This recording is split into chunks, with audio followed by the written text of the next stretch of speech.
예수님이 세상에 계실 때 제자들과 함께 3년을 같이 다니셨어요. 그때 제자들은 엄청 신이 났을 겁니다.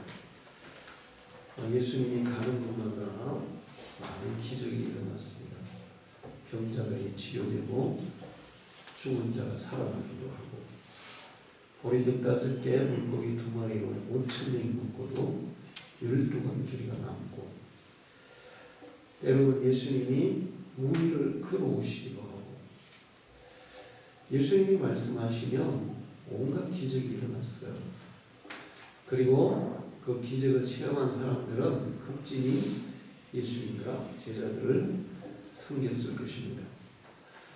엄청 신났겠죠. 그런데 예수님이 내가 이제 떠난다는 거예요. 그것도 십자가를 지고 죽으신다고 제자들이 얘기했어요. 제자들은 굉장히 실망하고 낙심이 있을 겁니다. 그러다가 예수님이 정말로 겟세마네 동산에서 체포당하시고 대제사장들에게 신문을 받으셨어요. 제자들은 겁이 나서 다 도망쳤습니다. 그리고 베드로도 대제사장의 여종이 당신은 예수님과 한패 아니냐고 할 때 두려워서 나 예수님 모른다고 상관없는 사람이라고 그렇게 예수님을 부인했어요. 예수님의 제자들은 우리는 끝까지 예수님을 따릅니다. 예수님이 떠나시도 따릅니다. 그런 얘기를 했지만 예수님은 제자들이 어떻게 될지 어떻게 할지 다 알고 계셨어요. 나를 부인하고 너희들이 다 도망갈 것이다. 나를 모른다고 부인할 것이다. 그래서 예수님이 제자들에게 내가 이제 떠나겠지만 하나님은 너희만 버려두지 않을 것이다. 하나님은 내 대신에 나보다 너희들을 더 잘 도우실 수 있는 보혜사를 보내주실 것이다. 그분이 오시면 너희는 권능을 받을 것이고 하나님의 진리를 깨닫게 될 것이고 나와 같은 기적을 행하는 사람이 될 것이다. 그 하나님의 영, 곧 성령이 오시기까지 너희는 예루살렘을 떠나지 말고 기도하고 기다려야 된다. 그렇게 말씀하셨어요. 예수님은 이 제자들이 그냥 남겨졌을 때, 예수님이 떠나고 남겨졌을 때 제자들이 그 상태가 아주 허약한, 믿음도 약하고 또 마음도 약하고 모든 것이 허약한 그런 상태에서 주님을 떠나고 신앙을 잃어버릴 그런 위기가 온다는 것을 아시고 아마 좀 염려가 됐을 거예요. 그러나 하나님은 제자들 스스로 제자들의 그 인간적인 그런 생각과 믿음으로 그들의 신앙을 지킬 수 없다는 것을 아시기 때문에 이 제자들을 예수님이 계실 때보다 더 강한 믿음과 더 담대함과 더 능력을 부어서 예수님이 떠난 이후에 더 크게 역사하고 하시기 위해서 성령을 보내주실 것을 계획하고 계셨어요.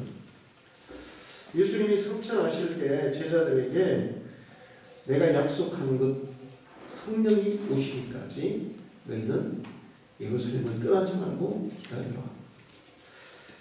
그래서 제자들은 그 예수님의 말씀에 따라서 이제 마가의 다락방에 숨어서 하나님 앞에 간절히 기도합니다. 사도행전을 보면 전혀 기도하기에 힘쓰니라. 다른 거 아무것도 안 했어요. 밖에 나가면 잡혀갈 수도 있고 죽을 수도 있고 아직까지 두려워서 밖에는 나가지 못했습니다. 제가 여기 토끼장에 토끼들을 보니까 새끼들이 있잖아요.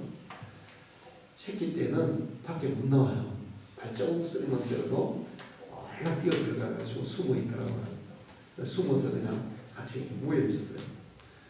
근데 이제 이것들이 좀 크면, 요즘은 이제 다 큰 것들은 제가 일부러 훈련시킨다고 풀주로 갈 때 얘들아 이렇게 해요. 그러고 막 쫓아나와요. 그리고 이렇게 막 다리 들고 서요.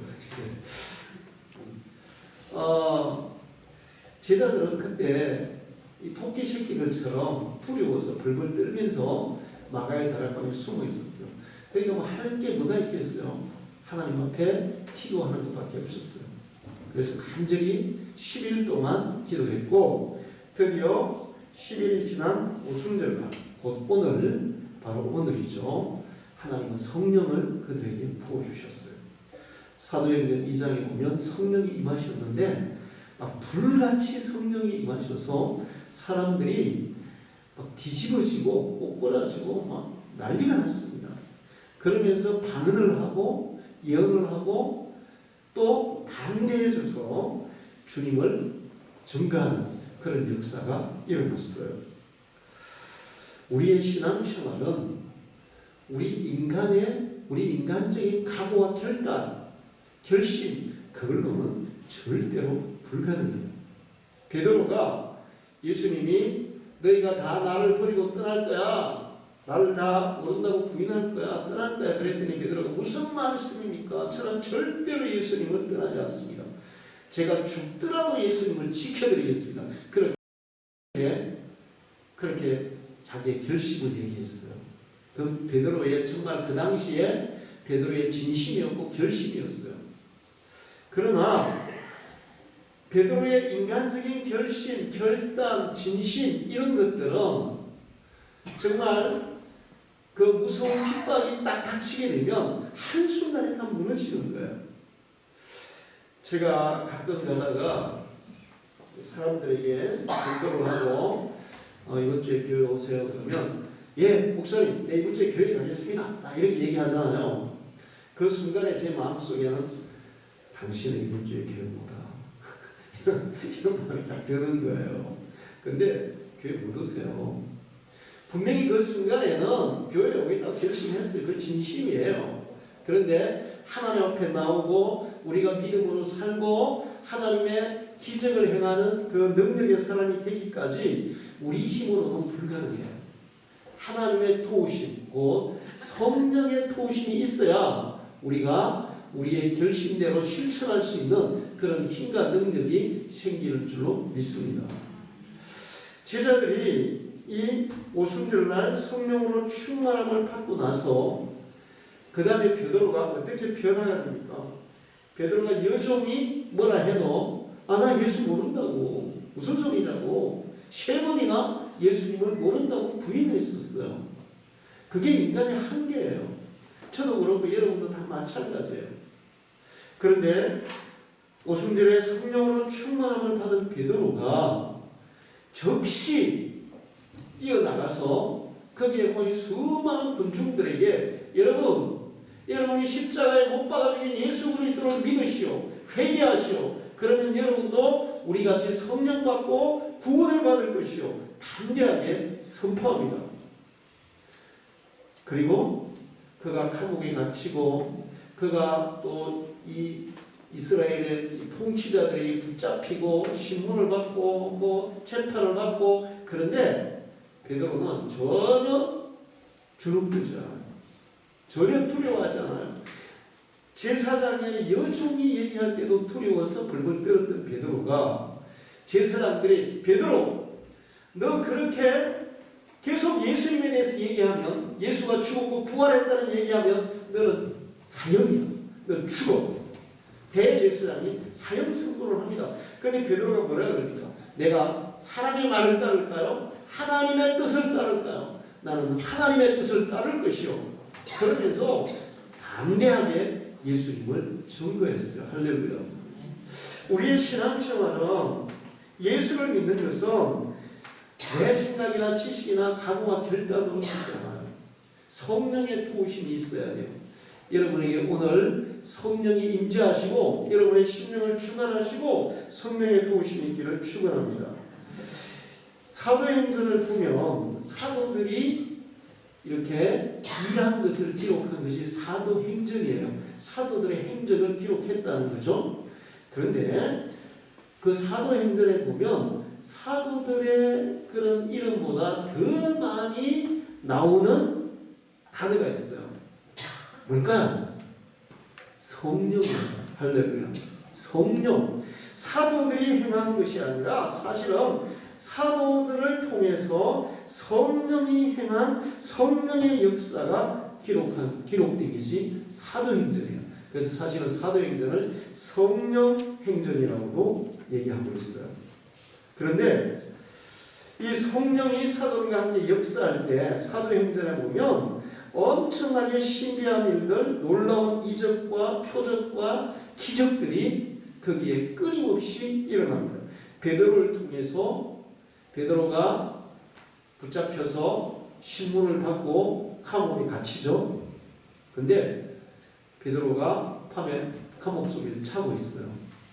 사실 베드로도 굉장히 이제 태평해진 거예요. 여러분 이 성령의 은혜를 받으면 여러분의 삶 속에 막 그런 혼란이 일어나고 환란이 일어나고 풍랑이 일어나도 잠잘 수 있는 평안이 임하는 줄로 믿습니다. 할렐루야. 베드로가 그 예수님과 함께 배 타고 건너갈 때 막 풍랑에서 배가 뒤집힐라 할 때 막 어떻게 했어요? 예수님 살려주세요 막 그랬잖아요. 그 대제사장이 야 베드로 내일 체험이야. 근데 내일 체험이라고 했어. 근데 그날 저녁에 베드로 내일 죽는데 사람 잠 오겠어요? 안 오겠어요? 잠 안 오죠. 근데 베드로가 쿨쿨 잤다고요. 그 정도로 태평했대요. 예수님도 풍랑이 일어날 뱃속에서 마셨어요? 주무셨어요. 여러분에게 이런 성령의 평안이 있기를 축원합니다. 그런데 베드로는 자고 있는데 하나님이 천사를 시켜서 베드로를 깨우고 옥문을 열고 간수들이 막 부름뜨고 지켜보는데도 베드로가 유유히 빠져나갔는데 보지도 못해요. 그런 역사가 일어났고 심지어는 죽었던 다비다를 베드로가 기도할 때 살리는 예수님이 이 야이로의 딸을 살리듯이 죽었던 다비다를 살리는 그런 기적도 일어나요. 나중에는 베드로의 그림자만 밟아도 사람들이 병자가 나는 그런 역사들이 일어납니다. 안전병이가 일어나고 죄인들이 회개하고 옥문이 열리고 질병이 떠나고 백부장 가족들이 회개해서 다 예수 믿고 빌립보 감옥의 간수의 가족들이 다 예수 믿고 할렐루야. 저는 여러분에게 이 믿음이 있기를 바라요. 사도행전 16장 31절에 주 예수를 믿어라. 그리하면 너와 네 가족이 구원을 받으리라. 할렐루야. 여러분이 진실로 예수를 믿는다면 또 여러분이 성령으로 산다면 여러분의 가족들이 아무리 그냥 이렇게 마음이 닫혀있는 것 같고 거부하는 것 같고 그래도 여러분이 하나님 앞에 믿음을 가지고 기도하는 한 하나님이 그들을 구원하실 줄로 믿습니다. 할렐루야. 저희 집안은 우리 동네에서 다른 집은 다 예수 믿어도 우리 집은 예수 안 믿을 거라 그랬어요. 우리 집안은 그렇게 완고한 집안이었어요. 근데 제가 목사가 된 거예요. 그랬더니 동네 사람들이 이거는 정말 기적 중에 기적이다. 절대로 예수 안 믿을 집안에서 어떻게 목사가 됐냐. 근데 제가 목사만 된 게 아니고 우리 형님이 장로가 됐단 말이에요. 근데 우리 형님도 진짜 사울 같은 사람이에요. 사울 같은 사람. 지 잘난 곳에 사는 사람. 어릴 때부터 장손에다가 이제 첫 번째 아들에다가 또 머리는 똑똑하고 그러니까 서울로 유학 보내고 그랬는데 자기가 세상의 중심이에요. 자기가 제일 잘났다고 생각하는 사람이에요. 그런 사람 진짜 예수 믿기 어려워요. 그리고 내가 예수 믿는다고 처음에 얼마나 나를 핍박하고 나를 무시했는지 몰라요. 근데 그도 예수를 믿더라고요. 저는 하나님 앞에 기도했어요.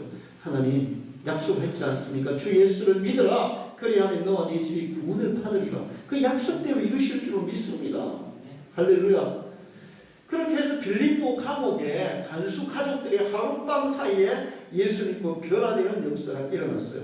그러니까 사람들이 바뀌는 역사, 사람들이 변화되는 역사, 병자가 치료되는 역사, 죽은 자가 살아나는 역사, 그리고 온갖 상상을 초월하는 그런 기적들이 성령을 통해서 제자들을 통해서 일어난 줄로 믿습니다. 할렐루야. 오늘도 성령이 우리와 함께 하시면 그와 같은 역사들이 일어날 줄로 믿습니다. 저는 분명히 믿습니다. 하나님은 구약시대에는 특별한 사람들에게만 성령을 부어주셨어요. 엘리야라든지 엘리사라든지 다니엘이라든지 예레미야, 에스겔 이런 선지자들, 다윗 왕이라든지 이런 특별한 사람들에게 성령을 부어주셨는데 그 성령을 받았던 사람들이 살아가는 삶을 보면 일반 사람들의 삶을 초월하는 것을 볼 수 있어요. 엘리야를 통해서, 엘리사를 통해서 얼마나 많은 기적들이 막 일어납니까? 그런데 하나님은 그 특별한 사람들에게 부어주셨던 성령을 마지막 때에 예수 그리스도가 이 땅에 하나님의 아들이 이 땅에 오셔서 우리의 구원을 다 이루신 후에 그 예수 믿는 모든 사람에게 성령을 똑같이 부어주시겠다고 요엘 선지자를 통해서 약속하셨어요. 요엘 2장 28절에 그 후에 내가 내 영을 만민에게 부어주리니 너희 자녀들이 장래일을 말할 것이며 너희 늙은이는 꿈을 꾸며 너희 젊은이는 이상을 볼 것이며 성령이 마지막 때에 예수 그리스도가 이 땅에 오시고 난 이후에 우리의 구원을 이루시고 하나님 나라로 가시면 그 다음에는 하나님이 성령을 부어주셔서 성령의 시대를 열겠다. 예수 믿는 모든 사람에게 성령을 부어주셔서 그 하나님의 능력을 행하게 하겠다 약속하셨고 그 약속대로 오순절날 성령을 보내셔서 그 약속을 이루신 줄로 믿습니다. 네. 할렐루야. 네. 제가 보니까 성령 받은 사람은 세상을 이겨요. 세상을 이깁니다. 제가 여러분에게 많이 얘기했을 거예요. 처음에 예수 믿으러 교회 가려 할 때 우리 삼촌, 초등학교 때는 교감이었고 나중에 교장이 되셨는데 우리 삼촌이, 막내 삼촌이 학교 선생님이잖아요. 호랑이였어요. 호랑이. 성격도 굉장히 좀 까다로웠어요. 그래서 우리는 삼촌을 호랑이처럼 생각했어요. 삼촌이 이렇게 목소리를 좀 크게 한다거나 얼굴을 좀 이렇게 굳게 한다거나 그러면 우리는 그냥 삼촌 집에 우리 삼촌 형하고 삼촌 아이들 5명하고 이렇게 7명이 같이 바글바글 살았는데 우리는 어디 숨는다고 막 정신없었습니다. 혹시나 삼촌 눈에 띄어가지고 또 이거 세상 그 경상도를 작살나는 게 아니냐. 그래서 두려워서 벌벌 떨었어요. 근데 삼촌이 저보고 교회 가려고 하는 날, 야! 이 다리 몽둥이를 뿔린 풍질러가지고 구들장에 앉아놓고 떼매기도 교회 못 가! 막 이러시는데 못 갔습니다. 그때. 다리 몽둥이가 부러질 줄 알고 못 갔어요. 근데 그 다음 주에 삼촌이 저를 교회를 가라 했어요. 그 이유는 제가 설명을 다 했죠. 그리고 제가 한 달간 교회를 매일같이 가서 하나님 앞에 기도했는데 그 한 달 만에 성령을 저에게 부어주셨어요. 할렐루야. 그 새벽에 성령 체험을 하고 그때 집에 왔는데 그 다음부터는 삼촌이 호랑이로 보이는 게 아니라 진짜 토끼로 보이더라고요. 할렐루야. 삼촌이 전혀 무섭지가 않아. 삼촌보다 더 크고 더 무섭고 더 놀라운 하나님의 영이 내 속에 들어오시는 순간에 세상에 두려운 게 하나도 없어지더라고요. 할렐루야. 여러분 속에 이 성령의 은혜가 임하셔서 이 세상의 모든 두려움이 다 떠나가는 역사가 있기를 축원합니다. 뿐만 아니라 성령을 갖게 되면 자기 자신을 이겨요. 자기 마음을 이겨요.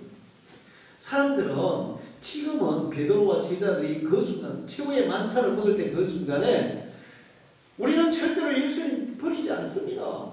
부인하지 않아요. 떠나지 않아요. 그 얘기는 진실이었을까요? 가식이었을까요? 진심이었어요. 근데 아무리 진심이라도 인간의 결심은 상황이 딱 맞닥뜨려지면 다 무너지는 거예요. 변하는 거예요. 그게 인간의 결심의 한계예요. 근데 성령을 받은 사람은 그 결심을 실천할 수 있는 능력이 생겨요. 할렐루야. 내 마음을 지키는 능력이 생기고 자신을 지키는 능력이 생기고 다른 사람에게 믿음의 영향력을 끼칠 수 있는 그런 능력이 생기는 줄 믿습니다. 성령이 우리에게 오셔서 제일 먼저 일어나는 것은 우리 심령의 변화예요. 여러분의 이 심령의 변화가 있기를 축원합니다. 여러분에게 예수 그리스도의 참된 평안이 성령을 통해서 여러분의 심령을 지배하기를 축원합니다. 성령을 받고 성령이 임하시는 순간에 하나님의 말씀이 물속이보다 더 달게 느껴지는 거예요. 할렐루야. 이 말씀이 있잖아요. 그냥 머릿속으로 들어오는 게 아니라 가슴 속으로 파고 들어와요. 예수님이 요한복음 14장 16장에 계속 얘기해서 성령이 임하시며 내가 너에게 말한 이 모든 진리를 알게 하고 하나님의 말씀을 깨닫게 하고 그 의미를 알게 하시리라. 할렐루야. 자, 여러분, 성령이 여러분이 임하셔서 성경을 읽을 때도 하나님의 말씀을 들을 때도 물속이보다 더다 하나님의 말씀을 경험하기를 축원합니다. 이 은혜가 여러분의 있기를 축원합니다. 성령 충만을 받은 베드로 소심한 사람이었죠. 그리고 성격도 굉장히 급한 사람이었어요. 그런데 완전히 새 사람으로 바뀌어요. 담대한 사람으로. 또 다른 사람들에게 대단히 너그러운 사람으로. 할렐루야. 사실 사람은 잘 바뀔까요? 안 바뀔까요? 사람 잘 바뀌어요? 안 바뀌어요? 잘 안 바뀌어요. 잘 안 바뀌어요. 제가 보면 남편들이 아내들에게 각서를 쓴단 말이에요. 뭐 나 술 안 먹겠다. 또 나 막 폭언 안 하겠다, 폭행 안 하겠다, 뭐 이런 거 이제 막 각서를 쓰잖아요. 그 각서를 쓰는데 그 각서가 유효할까요? 작심 삼일도 안 돼요. 그런데 성령을 받은 사람은 그 자기가 작심한 것보다 더 변화되는 역사가 일어나는 줄 믿습니다. 할렐루야. 제가 무척산 기도원에 옛날에 한번 기도하러 갔는데 어떤 사람이 진짜 성령 충만하더라고요. 그래서 야, 저분 저렇게 진짜 믿음 충만하고 능력이 충만하네. 왜 제가 그렇게 생각했냐면 그날이 기도하고 마치고 내려오는 날인데 4월 초파일이었어요. 초파일이 되니까 무척산에 거기 뭐가 많아요? 절이 많잖아요. 그래서 모어나 뭐 이런 데 이제 가는 사람들이 막 줄지어 막 올라가더라고요. 근데 나는 그때 난 전도사였어요. 전도사. 여기 개척회가 처음에. 그분은 집사인 것 같기는 한데 갓 집사가 된 사람 같아. 그래서 무척산에 중간에 내려오다가 이제 우리 거기 차 두는 데 있잖아요. 거기까지 내려왔어. 근데 이제 모어나 가는 사람이 막 줄줄이 막 올라가는 거야. 근데 이분이 절에 가는 사람들에게 예수 믿으라고 큰 소리로 막 전도를 하는 거예요. 아, 나는 이거 경련적기도 하고 그래가지고 가만히 있었는데 얼마나 막 담대하게 전도를 하는지 내가 약간 이 느낌 이상하기도 하지만 야, 저건 진짜 대단하다.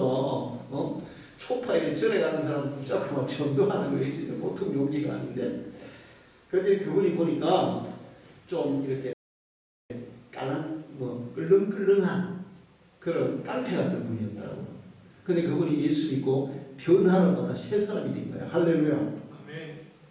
자, 여러분이 성령을 받아서 여러분의 남편, 부모, 자녀, 회사 동료, 회사 사장, 심지어 재판관 앞에서도 담대하게 예수를 증거할 수 있는, 예수를 자랑할 수 있는 그런 믿음의 사람이 되기를 축원합니다.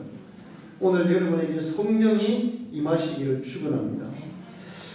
우리는 성령 충만함을 받아야 돼요.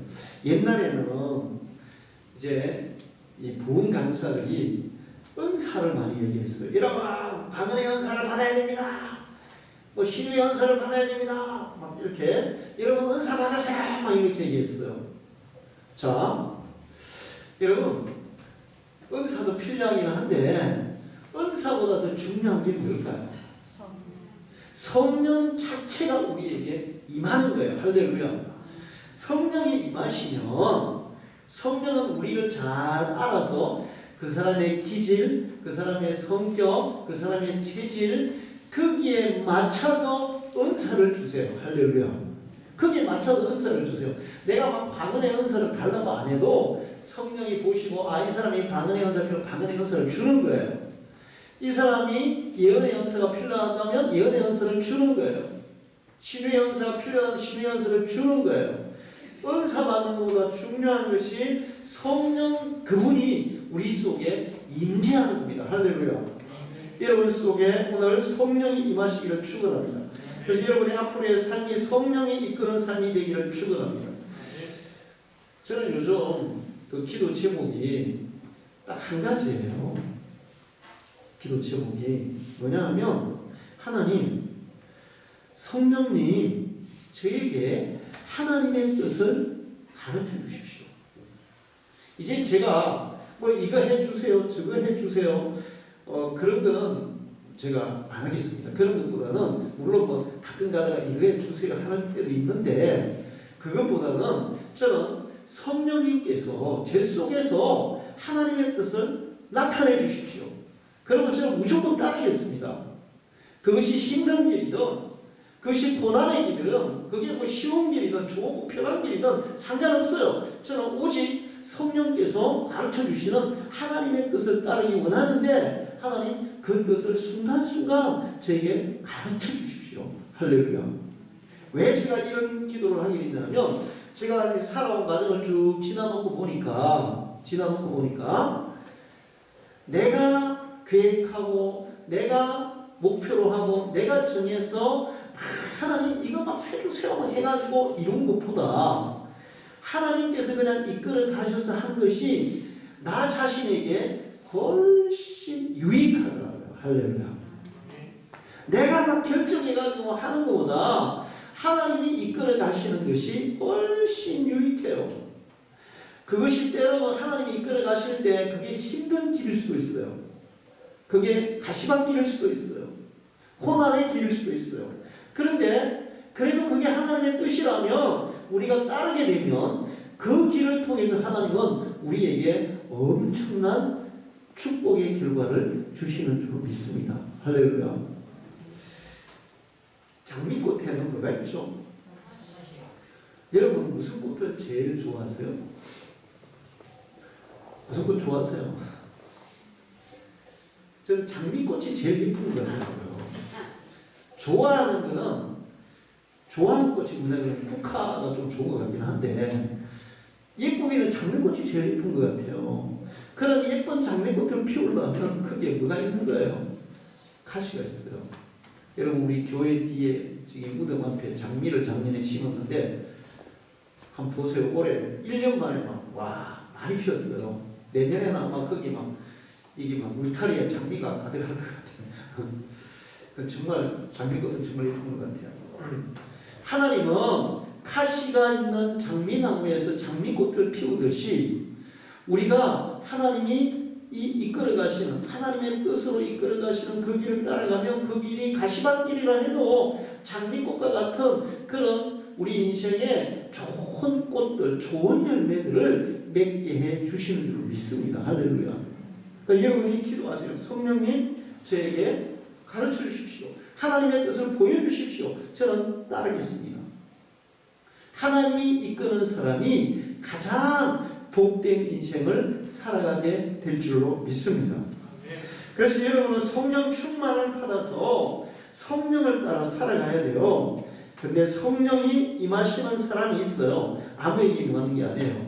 성령은 예수를 진실로 나의 주님으로 고백하는 사람에게만 임하는 거예요. 할렐루야. 안 믿는 사람에게 성령이 임할까요? 아니에요. 예수를 진실로 나의 주님으로 고백하는 사람에게 임해요. 가끔 가다가 예수 안 믿는 아주 그냥 막 큰달 같은 이런 사람에게 먼저 성령이 역사해서 그 사람을 변화시켜 예수 믿게 하는 경우도 있어요. 가끔 가다가. 근데 보편적으로는 내가 진심으로 예수를 믿고 고백할 때 성령이 임하시는 거예요. 사도행전 11장 15절을 보면 내가 말을 시작할 때 성령이 그들에게 임하시기를 처음 우리에게 하신 것 같이 하는지라 고넬료의 가정에서 베드로가 설교를 했고 베드로의 설교를 들으면서 고넬료의 가족들이 그래 우리 예수를 믿어야 되겠어 이런 각오 결단을 하는 순간에 성령이 그들에게 임하셨어요. 사도행전 19장 5절에서 6절을 보면 그들이 듣고 주 예수의 이름으로 세례를 받으니 바울이 그들에게 안수하며 성령이 그들에게 임하심으로 받는다고 예언도 하니 주 예수의 이름으로 세례를 에베소 교회 사람들이 이 교회를 모인 거예요. 그런데 이 사람들은 세례를 받았는데 예수님이 주는 세례, 그러니까 성부, 성자와 성령, 예수의 이름으로 세례를 받은 게 세례 요한의 세례만 알고 있는 거예요. 그러다가 바울이 와서 이제 예수님에 대해서 얘기를 했고, 그러니까 에베소 사람들이 그렇다면 우리도 예수 믿겠습니다. 우리도 예수님의 이름으로 세례를 주세요. 그렇게 할 때 그렇게 세례를 받았더니 성령이 그들에게 임하셨어요. 할렐루야. 여러분 속에 우리 주 예수 그리스도에 대한 믿음이 분명하기를 축원합니다. 주님은 살아계시고 주님은 우리를 구원하시고 지금도 주님은 우리를 찾아오시고 주님을 간절히 찾는 자들을 만나주시는 줄 믿습니다. 할렐루야.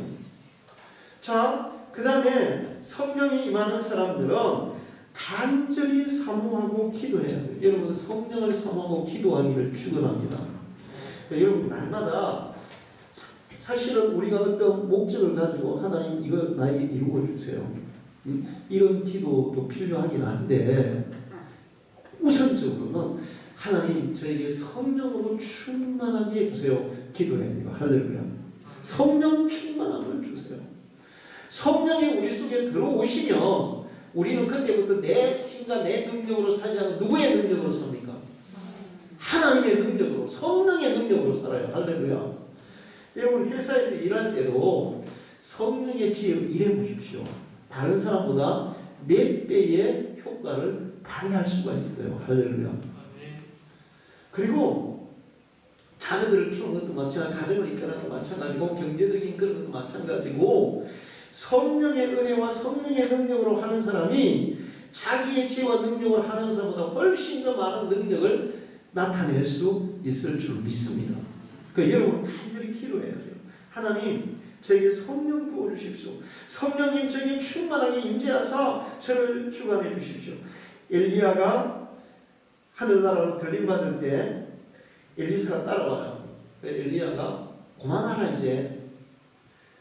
그랬더니 여리고로 가니까 예후로 따라와요. 이제 그만하라 여기서 보면 이제 따라오지 마라. 근데 엘리사가 어떻게 해요? 또 따라갑니다. 요단강을 건너가겠다 그래요. 근데도 따라갑니다. 다른 제자도 따라갔어요? 안 따라갔어요? 안 따라갔어요. 그러면서 이제 엘리야가 도대체 나한테 원하는 게 뭐냐? 그랬더니 뭘 얘기했어요? 나는 선생님보다 갑절의 영감, 갑절의 성령 충만을 받기 원합니다. 할렐루야. 그리고 엘리야가 이 불수의 산원으로 들려 올라가는 그 마지막까지 끝까지 따라갔어요. 할렐루야. 여러분이 사모하고 하나님 앞에 기도할 때 성령이 여러분에게도 임하실 줄 믿습니다. 여기 누가복음 11장 13절에 너희가 악한 자라도 좋은 것으로 자식이 줄 줄 알거든 하물며 너희 하늘 아버지께서 구하는 자에게 성령을 주시지 않겠느냐. 구하는 자에게 성령이 임하는 거예요. 마가의 다락방에 간절히 10일 동안 기도하기만 힘썼던 사람에게 성령이 임하셨어요. 할렐루야.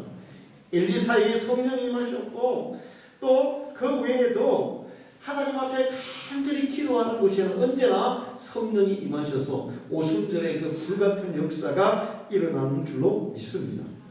여러분도 성령 충만한 받기를 기도하시기를 축원합니다. 그 다음에 사도행전 3장 19절을 보면 그러므로 너희가 회개하고 돌이켜 너희 죄 없이 함을 받으라. 그리하면 새롭게 되는 날 주 앞으로부터 이를 것이요. 자, 회개하는 자들에게 성령이 임하세요. 할렐루야. 성경에는 성령을 근심하게 하지 말라 이런 말씀이 있죠. 성령이 우리 속에 오셨어요. 우리 속에서 항상 역사하고 계세요. 그런데 성령이 근심하는 순간이 있어요. 어쩔 때 근심할까요? 응? 성령의 영감, 성령의 감동을 따르지 않고 내 육신의 소욕을 따르게 돼. 내 육신의 욕심을 자꾸 따르면 성령이 근심하신단 말이에요. 그럴 때는 하나님, 제가 잘못했어요. 제가 제 욕심을 따랐어요. 제 육신의 소욕을 따랐어요.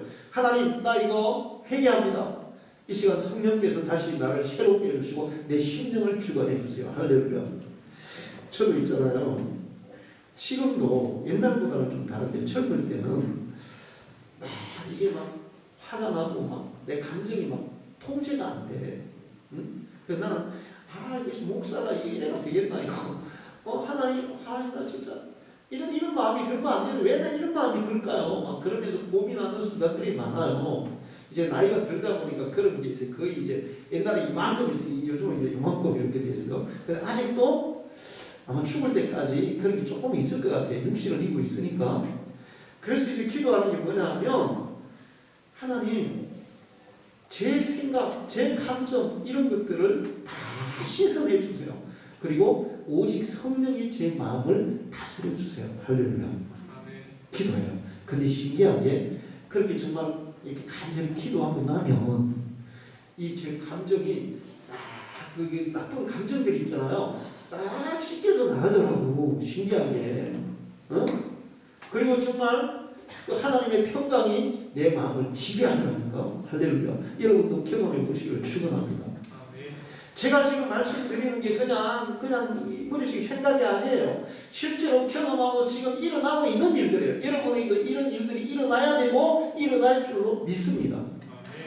여러분이 정말 마음속에 이거 아닌데 이런 마음이 들 때는 이거 아닌데 이게 되는 게 아니고 성령님, 제 마음을 싹 씻어주십시오. 제 마음속에 이런 생각들이 막 있는데 그리고 성령님께서 제 마음을 다스려 주십시오. 그렇게 기도해 보세요. 그러면 그것들이 싹 씻겨져 나가고 성령이 주시는 평강을 누리게 될 줄로 믿습니다. 할렐루야. 그리고 육체의 욕구를 따라 살지 않고 영적인 욕구를 따라 살아야 성령이 우리 속에서 계속 역사할 수 있어요. 할렐루야. 갈라디아서 5장 15절에 16절 만일 우리가 성령으로 살면 또한 성령으로 행할지니 헛된 영광을 구하여 서로 노엽게 하거나 서로 투기하지 말지니라. 성령으로 살아라. 성령의 감동을 따라서 살아라. 헛된 영광을 위하여 서로 투기하고 질투하고 욕심내고 그렇게 하지 말아라. 그러면 성령이 근심하신다. 그럴 때는 여러분이 솔직하게 고백합니다. 주님, 저는 제 마음속에 지금 이런 인간적인 생각들이 막 자꾸 막 일어나고 있습니다. 성령님, 이런 것들을 싹 씻어주시고 성령의 불로 태워주시고 제 심령에 성령이 지배해 주세요. 정말 여러분이 진심으로 하나님 앞에 구해보세요. 그 순간에 성령의 역사를 경험할 줄 믿습니다. 술 취하지 말라. 이런 방탕한 것이니 오직 성령으로 충만함을 받아 육신의 쾌락과 육신의 즐거움을 추구하면 성령이 역사할 수 없어요. 여러분이 성령 충만함 받기를 사모하고 기도하고 충만함을 받아 살아가기를 축원합니다. 그러면 나머지는 하나님이 다 알아서 역사하는 거예요.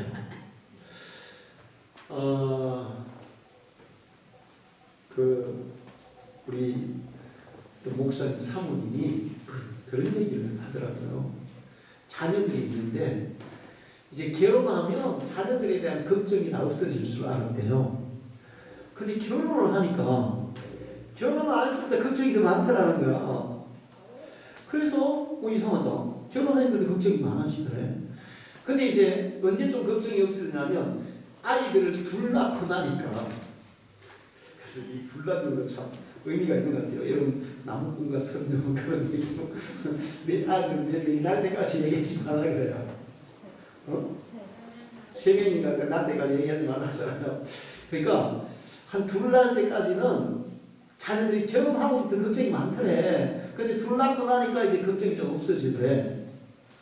그래서 저는 그 얘기를 옛날에 우리 아이들 어릴 때 들었는데 뭐 그럴까. 결혼만 하면 걱정이 없어지지. 그러면 결혼만 하면 뭐 걱정할 필요가 있나 그랬어요. 근데 막상 우리 애들이 결혼하고 나니까 진짜 결혼하기 전보다 걱정이 더 많더라고. 아, 이거는 애를 낳아야 되는데 안 낳는 거 걱정. 또 애를 낳느냐 못 낳느냐 정말 그리 못 낳을 수 있는 그런 막 그 일들이 일어나니까 걱정. 그다음에 이게 이제 임신을 해도 걱정. 이게 진짜 건강하게 잘 태어나는 것이냐. 야, 결혼하기 전에는 뭐 결혼하기 전에 걱정하고 비교가 안 돼. 결혼하기 전에 걱정하고 둘 놓고 나면 걱정이 안 되려나? 이런 생각이 들었어요. 그런데 저는 그런 가운데서도 이제 걱정을 이길 수 있는 것은 하나님께서 맡아주시리라. 내가 성령의 인도함을 따라 살면 우리의 자녀들의 모든 문제도 그분이 다 맡아주시리라. 그리고 합력하여 선하게 이루어 주시리라. 그 믿음이 걱정을 이기는 거예요. 할렐루야. 여러분이 성령이 주시는 평안과 성령의 충만함으로 성령이 역사하는 그 믿음으로 이런 걱정, 염려, 모든 것들을 다 이기기를 축원합니다. 걱정 자체가 성령 충만해도 걱정 자체가 없을 수도 없어요. 이게 들어온단 말이에요. 걱정할 일이 생긴단 말이에요. 갑자기 막 일들이 터지고. 그런데 중요한 것은 예수를 믿는다고 걱정할 일이 안 생기는 게 아니라 그 걱정을 이길 수 있는, 염려를 이길 수 있는, 문제를 이길 수 있는 성령의 능력이 우리와 함께하기 때문에 그 믿음이 이길 수 있다는 거야. 할렐루야. 그래서 그런 가운데서 평안을 느끼고 희망을 가지고 또 하나님이 주신 선한 결과들을 바라보면서 이겨낼 수 있는 줄 믿습니다. 오늘 오순절날 성령이 여러분에게 충만하게 임하셔서 성령을 따라 살아가기를 축원합니다. 기도하겠습니다. 하나님 아버지 감사합니다. 거룩한 성령을 허락하시고 귀한 말씀 주셔서 감사합니다. 하나님은 우리 스스로 우리 혼자 각오와 결단으로 다짐으로 정말 이 세상을 승리하며 살 수 없다는 것을 잘 아시고 우리를 도우시기 위해 성령님을 보내주셨습니다. 성령님이 임하셔서 우리를 이끌어 가시면 우리는 세상에 두려울 것이 없으며 염려 걱정을 이기는 능력이 생기는 줄 믿습니다. 우리 방중의 모든 성도들이 성령 충만함으로 살아가게 해 주옵소서. 그 성령의 능력으로 세상을 이기며 우리의 삶 속에 일어나는 모든 어려운 문제들도 이기며 합력하여 선하게 하시는 하나님의 역사를 기대하며 바라보며 그것을 누리며 살아가는 성도들 되게 해 주옵소서. 예수님의 이름으로 기도합니다. 아멘.